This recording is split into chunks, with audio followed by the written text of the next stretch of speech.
My husband ignored my calls all day. He came home close to midnight smiling like nothing happened. Then he said he slept with his female boss and didn't regret it. I said nothing, just finished my dinner quietly. The next morning when he woke up expecting breakfast and coffee, he got something else that ended everything. Your husband's phone is probably dead, I told myself after the 5th ignored call. He's in meetings, I reasoned after the 10th. There's traffic, I whispered after the 15th. By the 17th call at 11:45 p.m., I'd run out of excuses and had started planning his funeral. Not literally, just the death of who I thought he was. When Blake finally came home, reeking of expensive perfume and cheap decisions, he didn't apologize for the ignored calls. Instead, he smiled like a man about to share good news and told me about Clara, his boss, and how he'd spent the day exploring her office, her car, and her hotel room with enthusiasm. If you believe no one should have to tolerate 17 ignored calls from their spouse, please consider subscribing. It's free and helps us share these important stories. Now let's continue. But I'm getting ahead of myself. Let me back up to that morning when I still believed in 17 years of marriage. 6 a.m. My alarm went off, same as always. Blake didn't stir. He never did, not until his own alarm at 6:30. I slipped out of bed and padded to the kitchen, starting the Colombian coffee he loved. 2 sugars, never cream. The smell filled our house like it had every morning since we'd moved in 12 years ago. By 6:45 I had his breakfast ready. 3 scrambled eggs with sharp cheddar. He hated mild cheese, said it was pointless. Whole wheat toast with real butter spread just right. Not too much, not too little. The kind of precision you only achieve after years of practice, of caring about someone's smallest preferences. Morning, beautiful, Blake mumbled when he finally made it downstairs, his hair still sticking up on one side. He kissed my cheek while reaching for his coffee, a choreographed move we'd perfected without trying. Don't forget it's Tuesday, I reminded him, pointing to the calendar on the fridge. First Tuesday of the month. Date night. Our tradition for the past decade. Wouldn't miss it, he said, but he was already scrolling through his phone. Claire's got me in meetings all day, but I'll be home by 7. Clara Whitmore. 3 months she'd been his boss, and already her name came up more than mine at our dinner table. She was brilliant, he said. Innovative. Pushing the team to new heights. I'd met her once at the company picnic. Designer heels in grass, typing on her phone while others played volleyball, complimenting my potato salad with a smile that never reached her eyes. She's intense, Blake had said that first week. But I'm learning so much. The late nights started gradually. First just Thursdays for team building. Then Tuesdays for strategic planning. By month 2, any night could be a Clara night.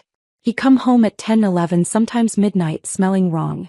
New air fresheners at the office, he explained when I'd mentioned the cologne change. Clara had them installed. Some productivity study she read. We'd worn the same scents for 17 years.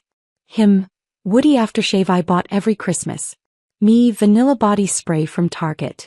Suddenly he smelled like something from a department store I'd never shop in. Then came the phone password.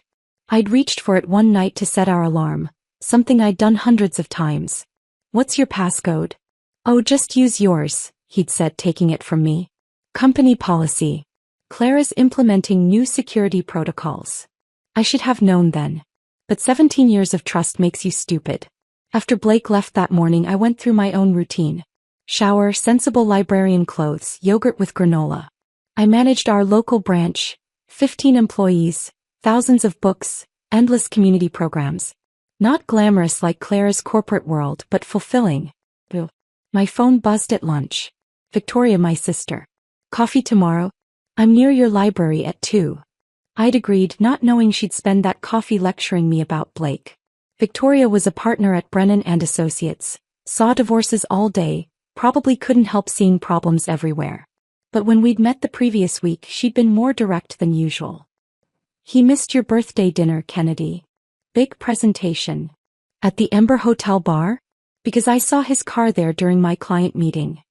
Maybe he was meeting clients. She'd grabbed my hand across the table. Check your joint accounts. Just check them. I hadn't. Because checking meant doubting, and doubting meant admitting something I wasn't ready to face. That Tuesday, the last normal Tuesday, I'd left work early. 3 stops for ingredients. Blake's mother's lasagna recipe required specific ricotta, exact meat ratios, perfect seasoning.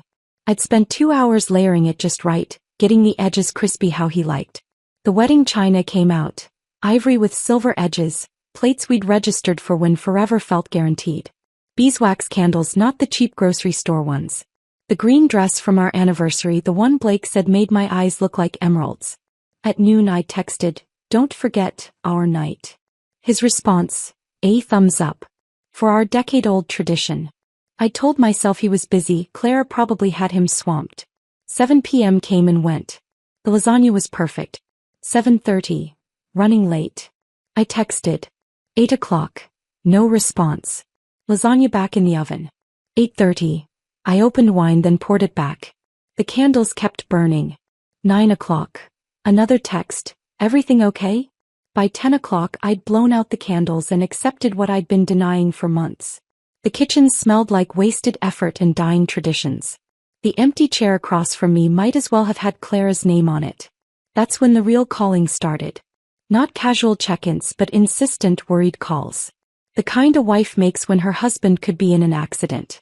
Or in someone else. Each unanswered ring felt like a small betrayal. By call 17 I wasn't worried anymore. I was planning.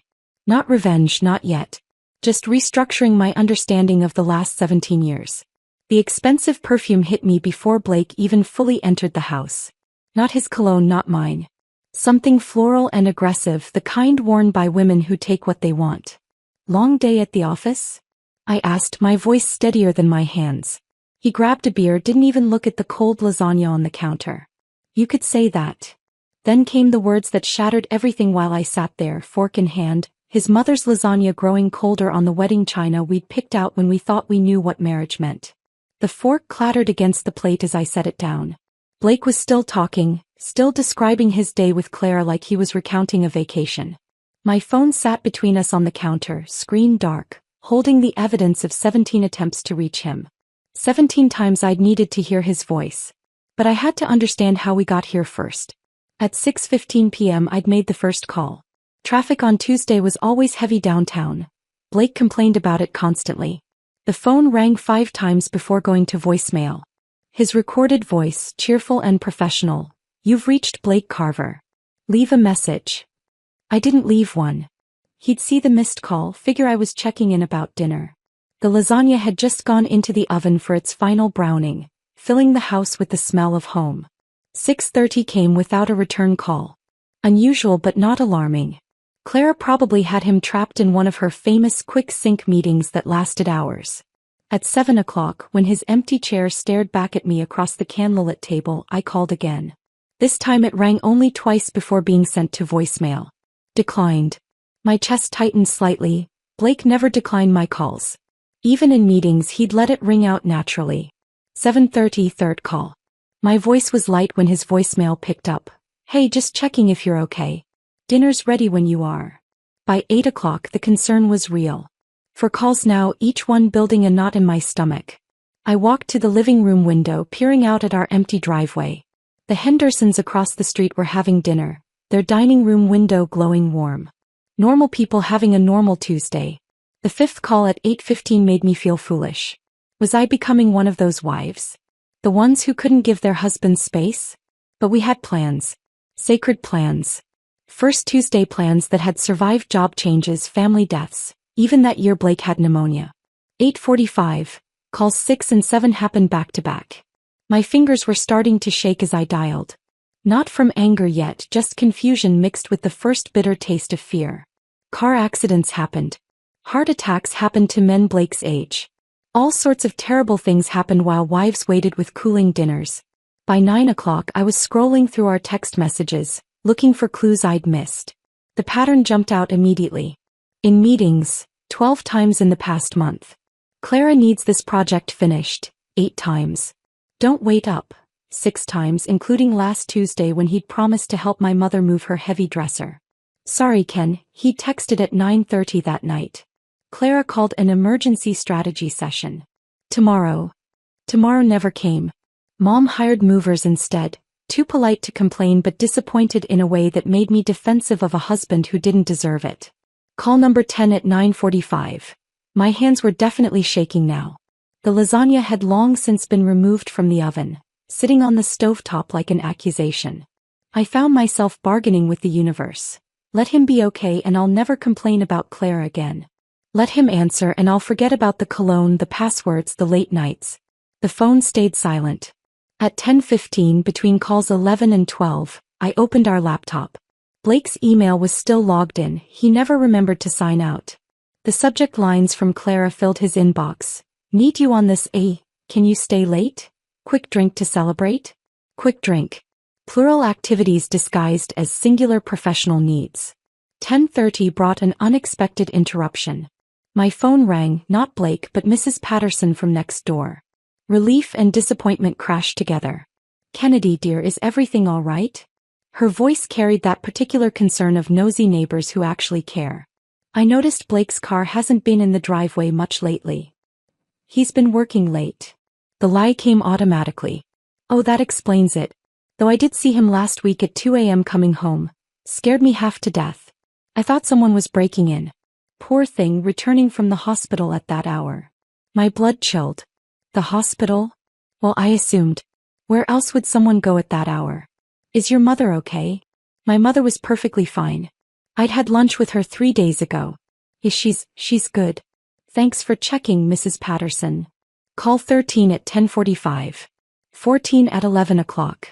Each ring echoed in the quiet kitchen. The candles had burned down to stumps, wax pooling on the good tablecloth. I was pacing now, a path from sink to table to refrigerator and back. My wedding ring caught the light with each pass, sending little rainbows across the wall. 17 years since Blake had slipped it on my finger, promising to answer whenever I called. 11:15, call 15. I left a message this time, my voice carefully controlled. Blake, I'm worried. Please just let me know you're safe. That's when my phone buzzed with a notification that wasn't from Blake. American Express. New charge of $400 at Ember Hotel Restaurant, 8:47 p.m. My hands stopped shaking. Everything stopped shaking. The world went very still and very clear. I opened the app with steady fingers. There it was, itemized like evidence. Ember Hotel Restaurant. Table for 2. Champagne, not the house brand but Veuve Clicquot.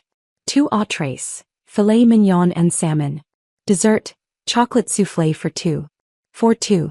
While I'd been warming and rewarming a lasagna made from his mother's recipe, Blake was having champagne and soufflé. The same restaurant where Victoria had seen his car. The place he was supposedly never going to be. Call 16 at 11:30. I didn't expect an answer anymore. The sound of his voicemail had become familiar as a funeral hymn. But I called anyway, needing to complete the ritual, needing to give him every chance to not be who I now knew he was. 11:45, call 17. The last one. I sat at the kitchen table, the cold lasagna my only company, and dialed one final time. As it rang, I looked at my reflection in the dark window. The woman staring back wasn't the worried wife anymore. She was someone else, someone who had spent 6 hours transforming from concerned to suspicious to certain.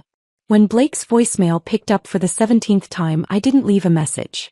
I just sat there, phone silent in my hand, wedding ring feeling heavier than it had in years. The kitchen clock ticked toward midnight, each second bringing Blake closer to home, closer to whatever excuse he'd prepared. But I already knew the truth. The 17 calls weren't ignored because he couldn't answer. They were ignored because Clara Whitmore was more important than 17 years of First Tuesdays. The champagne toast at 8:47 p.m. was his real priority. The soufflé for 2 was his actual date night. I straightened the wedding china, dumped the cold lasagna in the trash and waited. Not like a worried wife anymore but like a woman preparing for war. The kitchen clock showed 11:58 when I heard Blake's key in the lock. I stayed seated, my hands flat on the table, breathing steady. The door opened to whistling, actually whistling, My Way by Sinatra. The irony would have been funny if it weren't so cruel. Blake walked in like he'd just closed $1 million deal. His tie hung loose, shirt untucked on one side, that particular dishevelment that comes from hasty redressing. But it was his smile that stopped me cold. Not guilty, not apologetic, but satisfied. The smile of a man who'd gotten exactly what he wanted. He went straight to the refrigerator without even glancing my way. The beer bottle hissed open. He took a long pull, then finally noticed me sitting there in the dim light. Still up. He leaned against the counter, casual as Sunday morning. Thought you'd be in bed by now. It's Tuesday. My voice came out steadier than I felt. First Tuesday. Oh. Not even a flinch of recognition. Right. Sorry about that. Got caught up. Caught up. Like our decade-old tradition was a dentist appointment he'd forgotten to cancel. Long day at the office? I asked, the words careful and measured. You could say that. He took another sip of beer, then set it down with the kind of deliberation that meant something big was coming. Actually, Kennedy, since you're up, we should talk. My spine straightened. Okay. Blake rolled his shoulders back and his whole demeanor shifted. Not to shame or guilt, but to something else entirely. Pride maybe. Or relief. I slept with Clara today. The words landed between us like dropped glass. Sharp, dangerous, impossible to take back. I waited for more.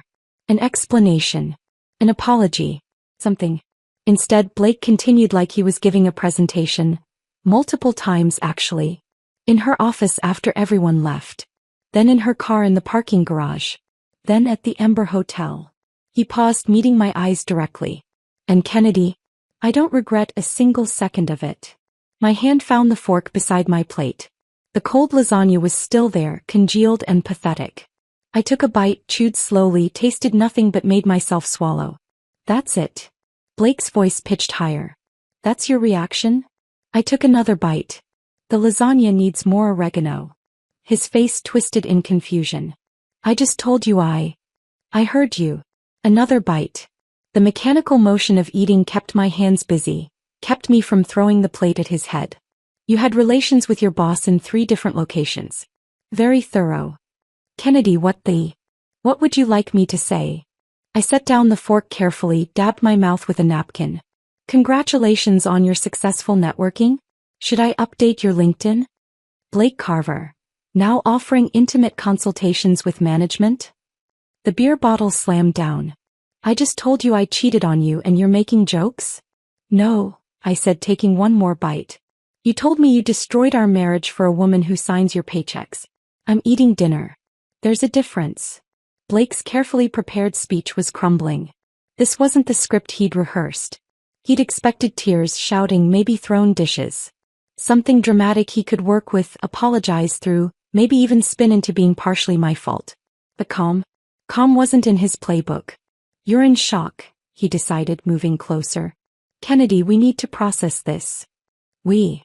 I laughed, but it came out sharp. There is no we anymore. He just made that very clear. 3 times clear, apparently. His face flushed. This attitude isn't helping anything. Oh, I'm sorry. Let me try again. I stood, cleared my throat dramatically. Oh, Blake, how could you? Our 17 years meant nothing? Please, tell me more about how Clara's office desk compares to our marriage bed. I'm dying to know the details. Stop it. No, really. Did she compliment your performance review? Give you 5 stars. Employee of the month. You're being childish. And you're being escorted out of my kitchen. I picked up his beer, poured it down the sink. Go upstairs, Blake. Pack a bag. Find a hotel. Maybe the Ember has a loyalty program now. His jaw clenched. This is my house too. Your name might be on the deed, but you just forfeited your welcome. Unless you'd like me to call Victoria right now and start proceedings immediately. Blake stared at me like I'd grown another head. This wasn't his Kennedy. His Kennedy would have cried, begged for explanations, asked what she'd done wrong. His Kennedy would have made this easy for him. I'm not leaving, he said, but his voice wavered. We need to talk about this. Like adults. Adults don't come home at midnight bragging about their affairs. Adults don't destroy 17 years for afternoon hookups.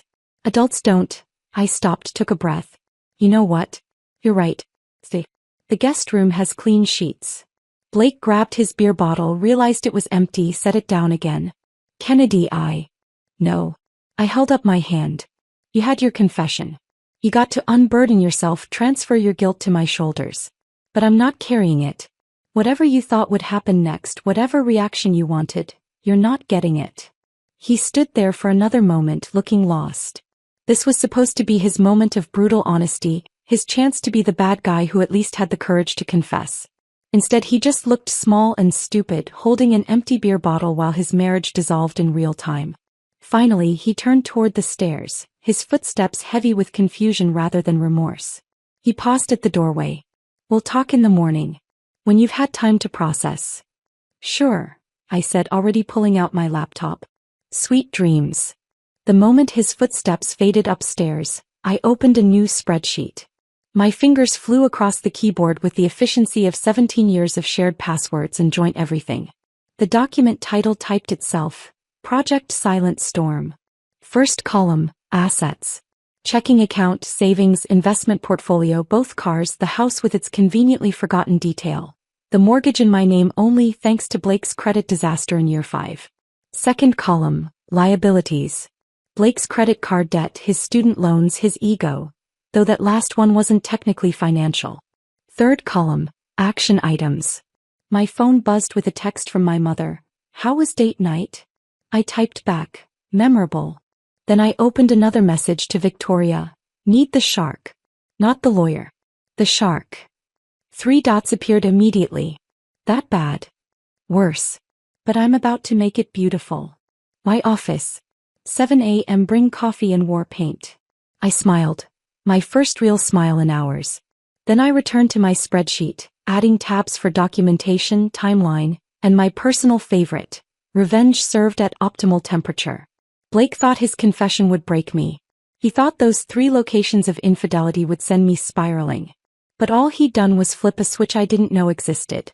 The one that transformed 17 years of devotion into cold, calculated precision.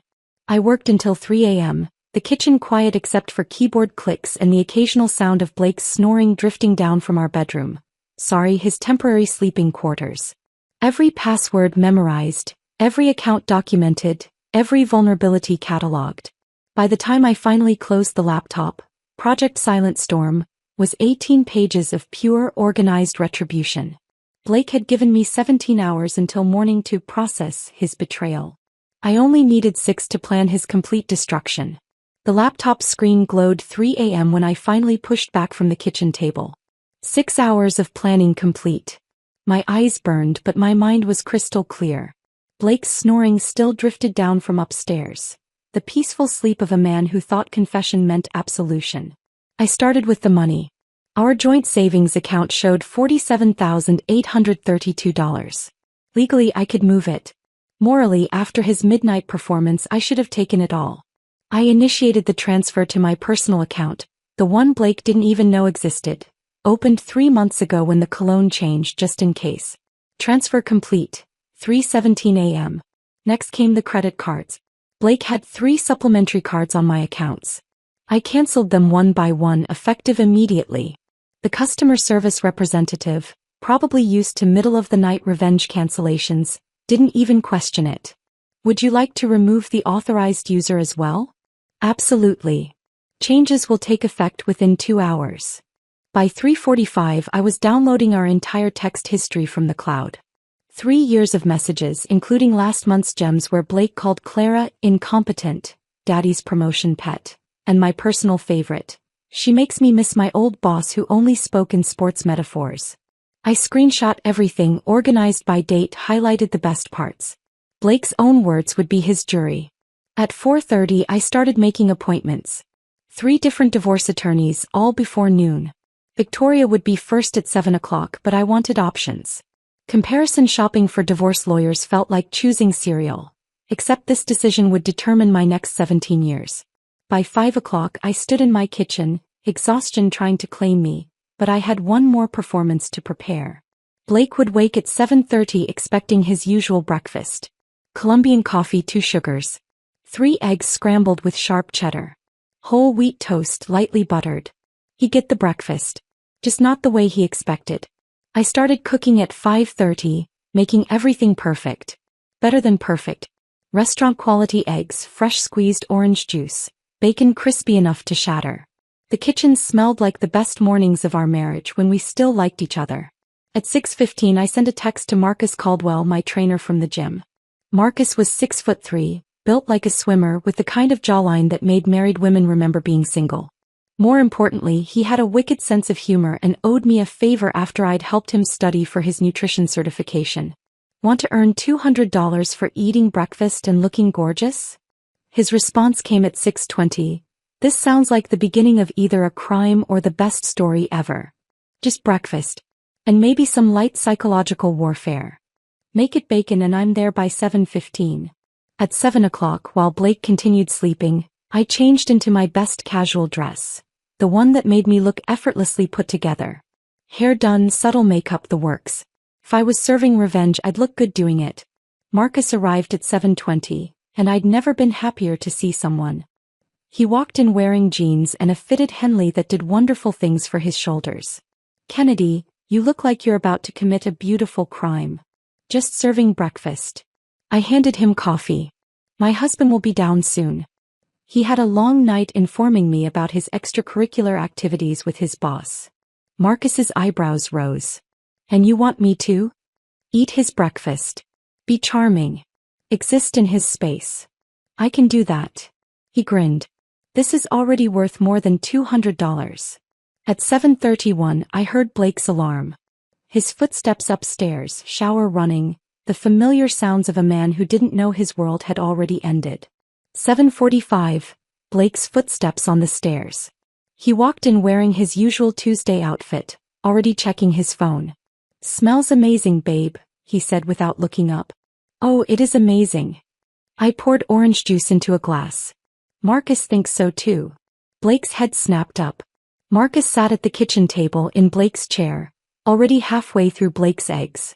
Kennedy, Marcus said cheerfully, these eggs are incredible. You're absolutely too good for him. Blake's mouth opened, closed, opened again. What? Who is this? Blake, meet Marcus. Marcus, this is Blake, my soon-to-be ex-husband who spent yesterday exploring his boss's office space. Marcus whistled low. The one who ignored 17 calls. That's not classy, man. Blake's face went through a spectacular color journey. White to pink to red to purple. What the hell is this? This. I set hash browns on Marcus's plate.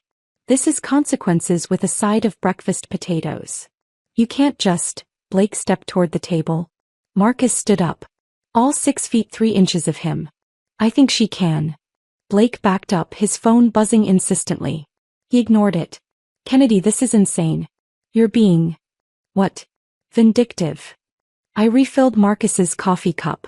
No, vindictive would be calling Clara's husband. Richard Whitmore, right? The cardiac surgeon who thinks his wife is at a medical conference. Blake went pale. You wouldn't. I pulled out my phone, showed him Richard's contact information already loaded. I've got screenshots, Blake. Tuesday at 2:47 p.m., you called Clara insatiable. The same Tuesday you told me you were in budget meetings. Marcus took another bite of eggs, watching like this was premium entertainment. Tuesday afternoon? Bold move. Stupid but bold. Blake's phone rang. Clara's name on the screen. He declined it. You should probably answer that, I said sweetly. She's been calling since 7 o'clock. Something about her husband finding hotel receipts. Blake fumbled for his wallet, pulled out his credit card. I need to. That card was cancelled at 3:17 this morning. The blue one was cancelled at 3:22. The emergency visa at 3:26. You'll have to use your personal account. I smiled. The one with $73 in it. The doorbell rang. Perfect timing. Victoria walked in like she owned the place, power suit immaculate, briefcase in hand. Morning, Kennedy. Blake. She said his name like it left a bad taste. What's she doing here? Blake's voice cracked. Victoria set her briefcase on the counter, pulled out a folder. My job. Here's your separation agreement. You have 48 hours to respond. I suggest getting a lawyer. This is ambush. No, Victoria said calmly. This is consequence. Also Claire Whitmore? She's named in the complaint. Turns out her company has a strict non-fraternization policy. HR will be interested. Blake's phone rang again. Clara. This time he answered, stepping toward the hallway. We could all hear her panicked voice. Richard knows. He has the credit card statements. The hotel receipts. My father's calling, the company's calling. Blake, what did you do? He looked back at us. Me calm Victoria professional Marcus still enjoying his breakfast, and I saw it finally hit him. This wasn't a dramatic fight he could win. This wasn't tears he could manipulate. This was calculated, organized, and already in motion. Blake rushed outside with Clara still screaming through his phone. Through the window I watched him pace our driveway, one hand pressed to his forehead, the other gripping the phone like it might save him. Victoria, Marcus, and I stood in my kitchen, silent spectators to the beginning of his collapse. "I need to go," Blake said into the phone loud enough for us to hear. "I'll call you back." He stormed back inside, his face blotchy and desperate. "Kennedy, we need to talk. Alone." "No." I picked up my coffee cup, took a measured sip. "Marcus hasn't finished his breakfast, and Victoria has more papers for you to review." Blake pulled out his phone again, fingers fumbling as he tried calling Clara back. Straight to voicemail. He tried again. Same result. "Having trouble?" Victoria asked innocently.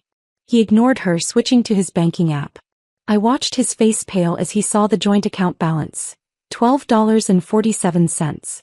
Just enough to keep it open, not enough to matter. "The ATM," he muttered, grabbing his keys. "I'll just..."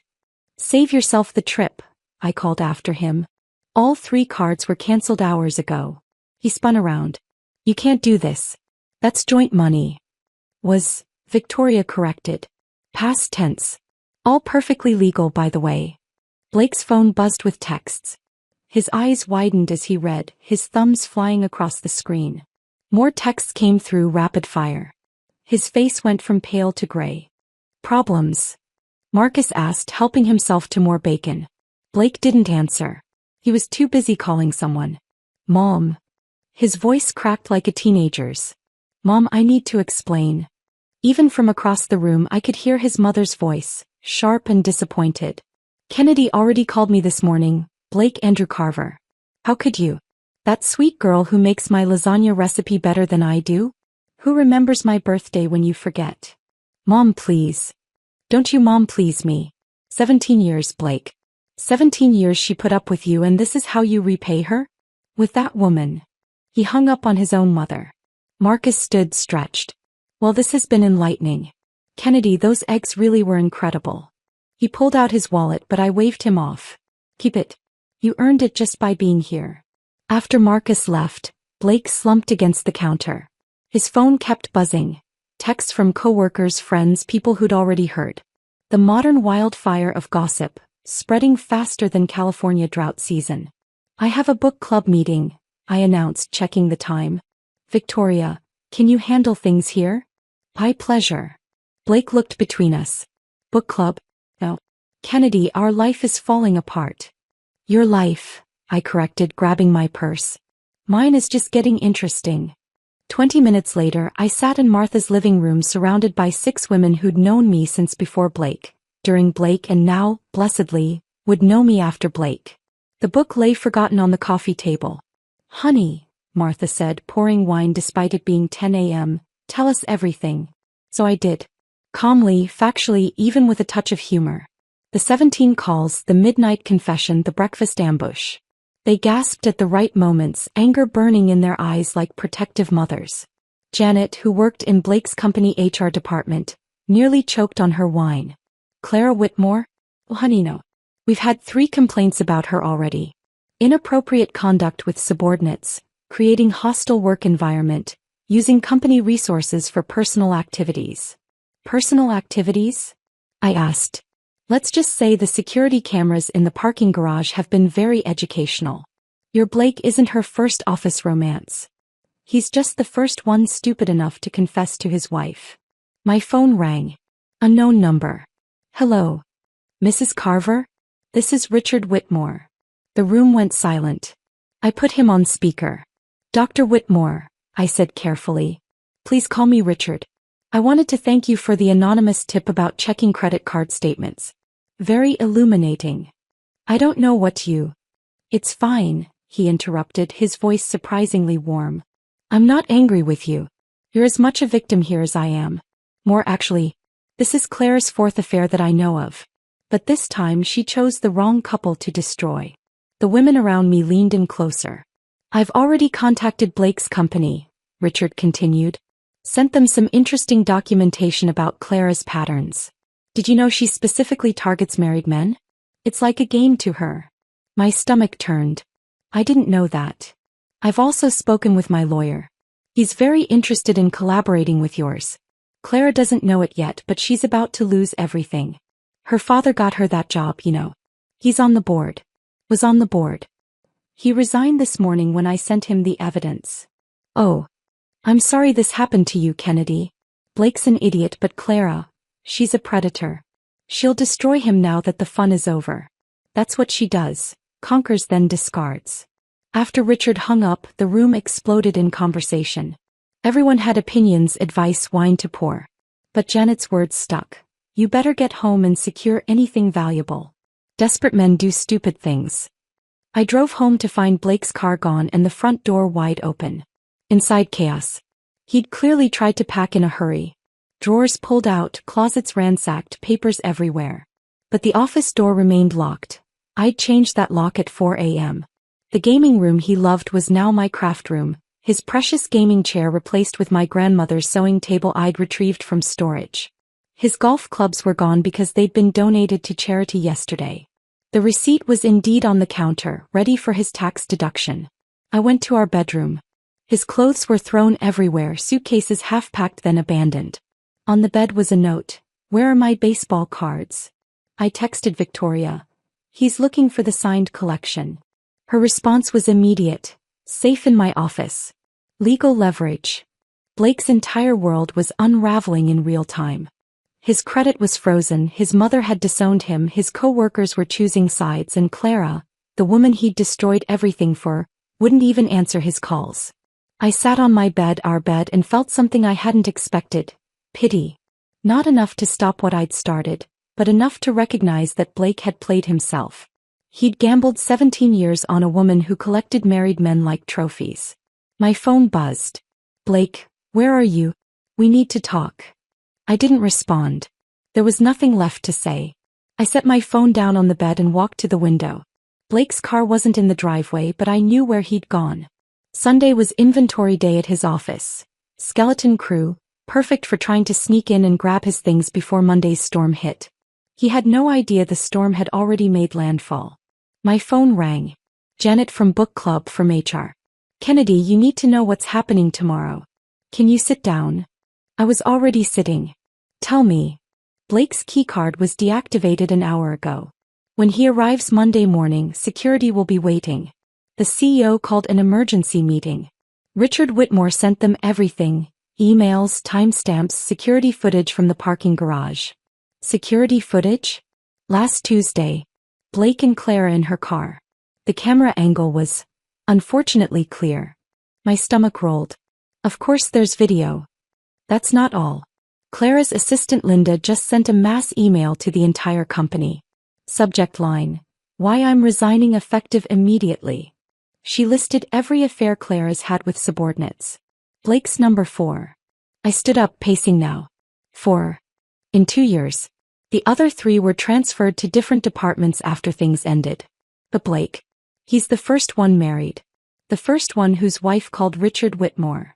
Monday came faster than expected. I woke at 5 a.m. to texts from numbers I didn't recognize, Blake's co-workers, people I'd met at company parties, all reaching out with variations of, I'm so sorry, and we had no idea. At 7:45 my phone rang. Blake. They won't let me in the building, he said, voice high and panicked. My keycard doesn't work. Security says I need to go to HR immediately. Okay. That's all you have to say? Kennedy, they're treating me like a criminal. No, Blake. They're treating you like an employee who violated company policy. There's a difference. He hung up. 15 minutes later, another call. This time his voice was hollow. They had everything printed. Emails, texts, even, there was video. From the parking garage. I said nothing. 3 executives were waiting. They had the employee handbook highlighted. The sections about supervisor relationships, misuse of company property, creating hostile work environment. My desk is already packed. I see. Claire's gone too. Her office is empty. They said her father came in at 6 a.m., cleaned it out himself. He's resigning from the board. The father who'd gotten her the job, who'd pulled strings, who'd enabled her behavior for years, finally facing consequences by association. Kennedy, I need you to understand, she pursued me. Blake, she pursued you like a cat pursues mice. For sport. You were number 4. Silence. Then, how did you know that? Linda sent an email. The whole company knows. I heard him make a sound, not quite a sob, not quite a laugh. Something broken. They want me to sign things. NDAs. Severance agreements. They're offering 2 weeks' pay if I sign immediately and don't pursue wrongful termination. Take it. But. Take it, Blake. 2 weeks is more than you deserve and we both know it. Another call came through. Unknown number. I have to go, I told Blake. The new caller was unexpected. James Morrison, the CEO of Blake's company. His voice was formal but somehow warm. Mrs. Carver, I'm calling personally to apologize. What our employees did, what happened under our watch, it's inexcusable. Thank you, but we're conducting a full investigation. Clara Whitmore has been terminated and we're reviewing our policies. Your husband, former husband? He's also being terminated with cause. I understand. We'd like to offer you consideration for your discretion in this matter. We value our reputation and Mr. Morrison, I don't want your money. I just want this to end. I respect that. But please, if you need anything, references for Blake despite everything or no. Thank you, but no. After hanging up, I decided something. I would go to Blake's office. Not for him but for me. For closure. I dressed carefully, my best professional dress, navy blue with subtle pinstripes. The one I wore to library board meetings. Hair smooth, makeup minimal but polished. I looked like a woman who had her life together, even if that life was currently being reorganized. The drive to Blake's office took 20 minutes. I'd made it dozens of times, dropping off forgotten lunches, picking him up when his car was serviced, attending holiday parties where Clara would hold court like a queen while other people's husbands orbited around her. The receptionist recognized me immediately. Her face went through several expressions: surprise, pity, respect. Mrs. Carver. How can I help you? I'm here to collect my husband's personal items. Is that possible? She made a quick call then nodded. Security will escort you. The security guard, Tom, was someone I'd chatted with at company picnics. His kids used my library's reading program. He walked beside me quietly until we reached the elevator. I'm sorry about all this, Mrs. Carver. You deserved better. Thank you, Tom. The elevator opened onto Blake's floor. It was like walking into a crime scene after the tape had been removed. People stood in clusters, whispering. When they saw me, the whispering stopped. I walked through the silence with my head high, greeting people I recognized with small nods. Some nodded back. Others looked away, embarrassed by association. Blake's desk was indeed boxed up. 2 cardboard boxes of 17 years reduced to office supplies and personal photos. I picked up the framed picture of our wedding, studied it for a moment, then placed it face down in the box. Kennedy. I turned. Linda stood there, Clara's former assistant, looking simultaneously defiant and exhausted. I'm sorry, she said. I should have warned you. I knew about the others but I needed this job and it's not your fault. I sent the email. About her patterns. The whole company knows now. Good. She blinked, surprised. Claire called me an hour ago. Screaming about loyalty, about ruining her life. I told her she ruined her own life, plus several marriages. Through the glass conference room I could see what used to be Claire's corner office. Empty now, like a luxury apartment after an eviction. The expensive furniture remained, but everything personal was gone. The awards, the photos with company executives, the designer accessories she'd used to mark her territory. Where's Blake? I asked Tom. Left an hour ago. Was in the bathroom for a while, then security had to ask him to leave. The bathroom. Hiding in the bathroom while his professional life imploded. It was almost too pathetic to be satisfying. Almost. I picked up Blake's boxes, lighter than 17 years should weigh, and walked back through the office. This time people watched openly. Some with sympathy, others with what looked like respect. At the elevator, James Morrison himself appeared. Mrs. Carver. I wanted to apologize in person. He was younger than I'd expected, maybe 40, with kind eyes that seemed genuinely troubled. "It's not your fault," I said. "It happened on my watch. That makes it my responsibility." He paused. "Blake was a good employee before this. Claire was persuasive. She knew how to identify weaknesses. She found his easily enough. If you need anything." "I don't. But thank you." As the elevator doors closed, I saw the office already returning to its whispered conversations, the scandal becoming mythology in real time. By tomorrow the story would be legend. By next week company policy. I loaded Blake's boxes into my car and drove home in silence. The weight of what had just happened, the complete professional destruction of two people, should have felt heavier. Instead I felt oddly light, like I'd finally set down luggage I didn't realize I'd been carrying. My phone buzzed as I pulled into my driveway.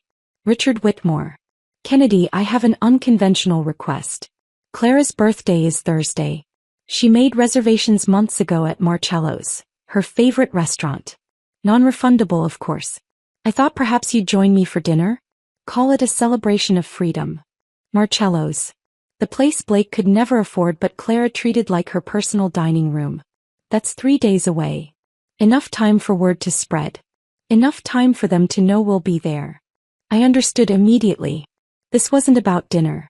This was about being seen. What time? 8 o'clock. And Kennedy? Where something memorable. Thursday arrived wrapped in drama. My phone had been buzzing all day with texts from people who'd heard about the Marcello's reservation.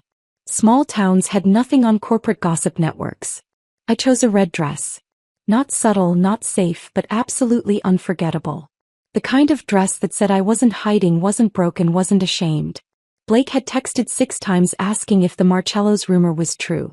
I didn't respond. Richard was already waiting when I arrived, standing by the bar in an impeccable suit.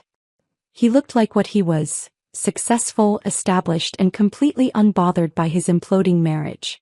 "You look stunning," he said, offering his arm. "Shall we give them a show?"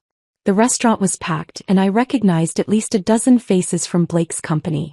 Phones appeared like weapons, subtle and not-so-subtle photos being taken. Good. Let them document this. The maitre d' led us to Clara's usual table. Center of the room, impossible to miss. Richard pulled out my chair with theatrical courtesy. "Before we order," he said, voice carrying, "a toast." He raised his water glass, waiting until the restaurant quieted just enough.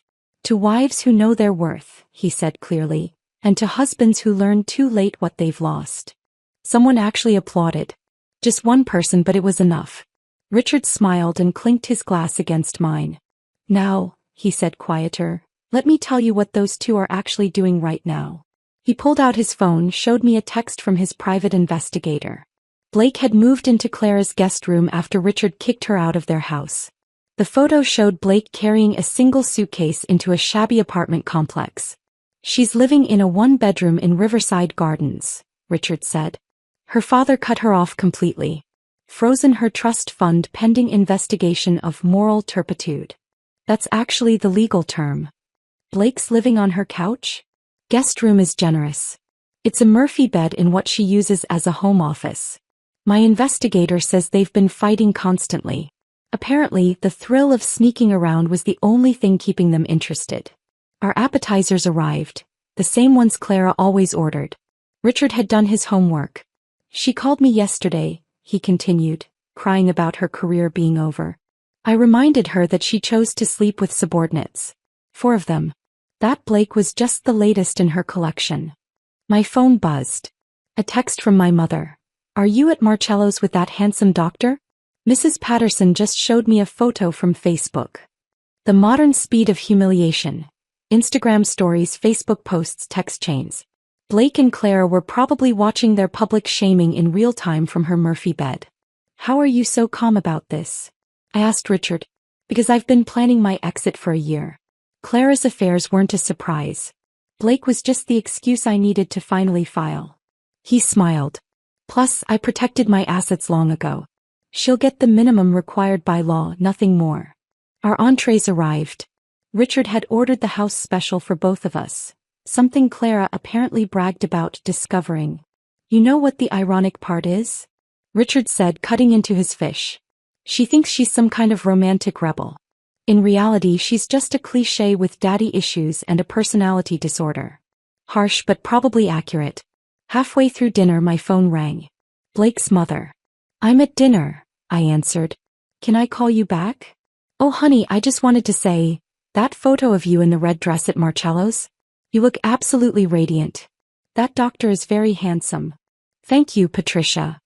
Also, I sent flowers to your house. The card explains everything. Blake is no longer welcome at Sunday dinners." She hung up before I could respond. "Your mother-in-law?" Richard asked. "Former. And apparently I'm keeping her in the divorce." We both laughed, real laughter, not the bitter kind. My phone buzzed again. "Victoria, Blake just called asking about his 401k. I explained the early withdrawal penalties. He actually cried." I showed Richard the text. He raised his glass again. "To financial justice." As we were leaving, Richard paused at the door. "Oh, I forgot to mention. Claire's apartment? Her car was repossessed this morning. Apparently, Blake's been trying to use her credit cards for groceries. They keep getting declined." "How do you know all this?" "She texts me constantly. Begging, threatening, pleading. I don't respond, but I do read them. It's better than Netflix." Outside Marcello's, Richard walked me to my car. "Thank you for this, Kennedy. For playing along with my little revenge dinner. Thank you for making it possible. One more thing," he said, pulling out an envelope. "Blake's final paycheck was mailed to your house since that's still his address on file. 2 weeks severance. I'd cash it quickly." I drove home to find my mother hosting her monthly garden party. 20 women in my backyard, wine flowing, voices carrying. I tried to sneak inside, but my mother spotted me. "Kennedy. Everyone Kennedy's here." Fresh from her dinner at Marcello's. The women swarmed, all talking at once. Mrs. Patterson loudest of all. "We should start a support group. Wives who won.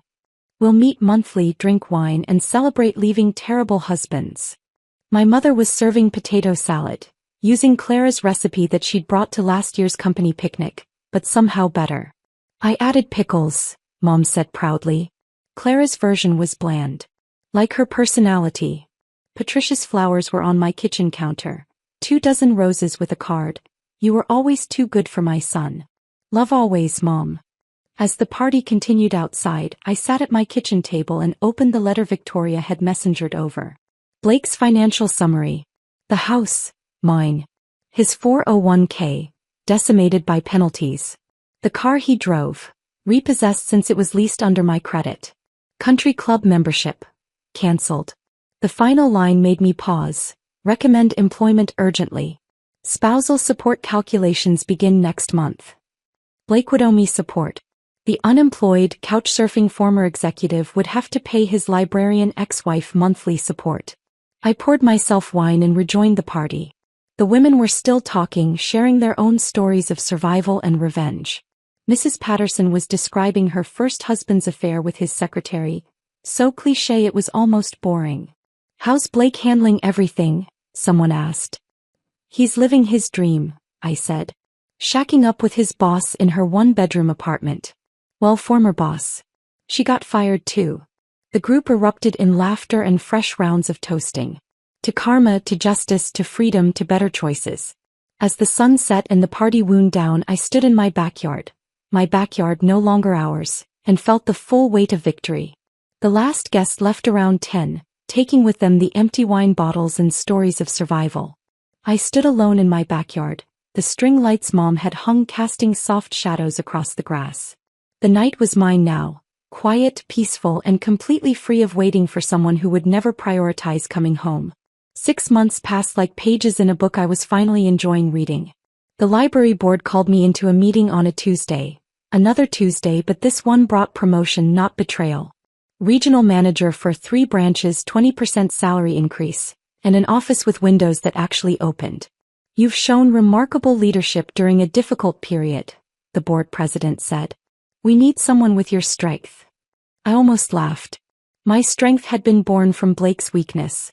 Marcus still came by the library on Fridays bringing coffee from the good place downtown. We'd become real friends, the kind without agendas or $200 breakfast performances. "You look different," he said one Friday, setting a latte on my new desk. Lighter. Amazing what happens when you drop 200 pounds of dead weight, named Blake. He laughed. Speaking of, did you hear? He's working at Morrison & Associates now. Junior position. My buddy works there, says Blake, brings his lunch in Tupperware and takes the bus. The man who once insisted on valet parking was taking public transportation. There was poetry in that. My book club had transformed too. What started as wine and gossip evolved into something unexpected. A small wine distribution business. Martha had connections with local vineyards, Janet handled the legal structure, and I managed the books. Wives Who Won Wines was born from a joke at my mother's garden party but had already turned its first profit. We should send Blake a bottle, Janet suggested during our meeting. The cheap stuff. No, I said. He doesn't get space in our success story. Mom had finally stopped asking about grandchildren. Last week over lunch she'd simply said, "You've been through enough, honey. Whatever makes you happy is enough for me." It was Thursday when Blake reappeared. Not a special Thursday, just a rainy one in November. I was reading on my couch when the doorbell rang at 8 p.m. Through the peephole I saw him, soaked, shabby, holding grocery store flowers already wilting from the rain. I opened the door but didn't invite him in. "Kennedy." His voice cracked on my name. "Can we talk?" "We're talking." Inside. "I'm soaking." "That sounds like poor planning on your part." He stood there, rain running down his face, looking nothing like the man who'd walked in whistling that midnight. This version was deflated, desperate, and somehow smaller. "Clara left me," he said. "For a pharmaceutical executive. Apparently I was just revenge against Richard." I said nothing, just watched the rain fall behind him. "I'm working at Morrison now. Junior consultant. I make half what I used to. I take the bus, Kennedy. The bus. And I realize what I lost. What I threw away. You are. Stop." I held up my hand. "Your realization came 17 months too late. I'm not interested in your hindsight clarity. Please, Kennedy. I know I destroyed everything, but maybe..." "There's no maybe, Blake. You didn't just cheat. You came home proud of it. You looked me in the eye and bragged about destroying our marriage."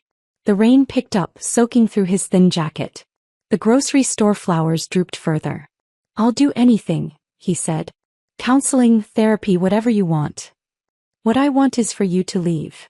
He stood there another moment, rain and regret making him look almost sympathetic. "Almost. Can I at least come in to dry off?" "No." I closed the door on his face, went to the kitchen and made myself tea. Through the window, I watched him stand on my porch for another 5 minutes before finally walking away, shoulders hunched against the rain. My phone buzzed. "Richard, tennis tomorrow? 9 a.m. Richard and I had become unlikely friends. Every Saturday we played tennis at the club Blake could no longer afford. We were equally matched. Both beginners, both laughing at our terrible serves, both healing from the same kind of betrayal. "Blake showed up tonight," I texted back. "In the rain. With gas station flowers. Claire called me yesterday. They're living in a studio apartment now, fighting constantly. She blames him for ruining her career. He blames her for ruining his marriage. They deserve each other." "No," Richard replied. "They deserve worse. But each other will have to do." Saturday morning tennis became my new ritual. Richard and I would play badly, laugh loudly, and occasionally run into people from Blake's former company who'd whisper about us being revenge partners. "You know what's funny?" Richard said after a particularly bad serve. "They think we're together. Blake and Clara are convinced we're having an affair." "Let them think it," I said, hitting the ball into the net. "Their paranoia is their problem. The best revenge really is living well," he said. "But living well while they watch from their studio apartment is even better." We both laughed, the kind of laugh that comes from surviving something terrible and finding joy on the other side. That evening I made myself the perfect breakfast for dinner. 3 eggs scrambled with sharp cheddar, whole wheat toast with real butter, Colombian coffee with 2 sugars. The same meal I'd made Blake thousands of times, but now it was mine. I sat at my kitchen table, the same one where Blake had confessed his affair, where I'd planned his destruction, where I'd rebuilt my life. My phone sat silent beside me. No missed calls, no desperate texts, no one I needed to worry about. Everyone who mattered knew where to find me. Victoria called when she needed her sister. Mom dropped by unannounced with cookies. Marcus brought coffee. Richard brought tennis balls and terrible jokes. I raced my coffee mug to the empty chair across from me, not in sadness but in celebration. That chair had been Blake's, but now it was just furniture. Available for someone worthy or perfectly fine staying empty. The morning sun caught my wedding ring. Wait, no. I'd sold that months ago, donated the money to the library's literacy program. My hand was bare now, unmarked, free. I thought about the woman I'd been, waiting for 17 calls to be returned, accepting excuses disguised as explanations, making breakfast for someone who'd rather feast elsewhere. That woman had died at 11:58 p.m. on a Tuesday. This woman, the one drinking coffee alone on a Saturday night and loving it, she was born from betrayal but built from strength. She ran a library system, owned a wine business, played terrible tennis and never waited for anyone to come home. My phone buzzed once. Mom, dinner tomorrow? I'm making lasagna. Your recipe? I texted back. No. Mine's better. I smiled, finished my coffee and cleaned my single plate. Outside the rain had stopped. The air smelled clean, like possibility, like freedom, like a life that was finally, completely mine. The best revenge hadn't been destroying Blake. That had been temporary satisfaction. The best revenge was becoming someone who'd never accept 17 ignored calls again. Someone who knew her worth before the coffee got cold. I turned off the kitchen light and headed to bed. My bed in my house, in my perfectly imperfect life. Tomorrow would bring whatever it brought. But tonight I was exactly where I needed to be. Home. If this story of calculated revenge kept you hooked until the very end, hit that like button right now. My favorite part was when Kennedy served Blake his usual breakfast to Marcus instead, watching his face turn 17 shades of red. What was your favorite moment? Drop it in the comments below. Don't miss more gripping stories like this. Subscribe and hit that notification bell so you never miss an upload.